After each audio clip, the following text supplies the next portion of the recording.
สวัสดีเพื่อนๆครับเรียนภาษามงเพื่อนสอนเพื่อน EP ที่1ตอนที่8ครับสระผสม2ตัวครับก็จะมี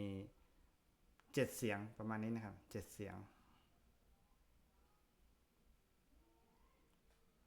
ตัวแรกนะครับ R E I ครับ R U เอา R U เออ A A เอง E R เอีย อออองโออาอวาก็ไปท่องนะครับแต่ว่ามีวิธีที่ไม่ต้องท่องก็ได้นะครับใช้วิธีการ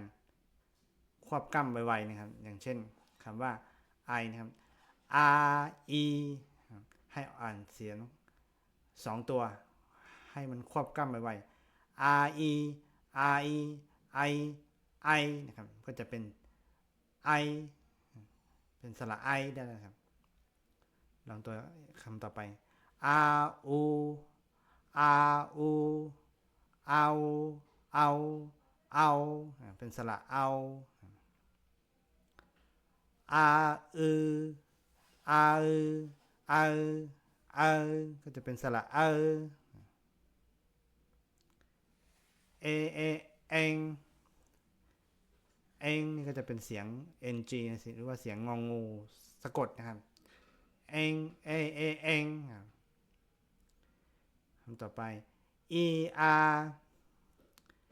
e r e r e r e r e r e r เป็นสระเอียนะครับถ้าอ่านให้ควบกันไวๆเอียก็จะเป็นสระเอียได้เลยนะครับคำต่อไปถ้าเป็น2ตัวคู่กันนะครับเป็นตัวเหมือนกัน2ตัวจะเป็นเสียงงองูสะกดอออองอองโออาโออาโออาโออาโออาสระอัวมีคำว่าอังนะครับอังอังจะใช้ในภาษามงเขียวมงหลวงมงจัวนะครับตอนต่อไปตอนที่9นะครับการอ่านแล้วก็เทียบกับภาษาไทยนะครับกดติดตามไว้นะครับและอย่าลืมทำการบ้านด้วยนะครับท่องจำให้ได้นะครับ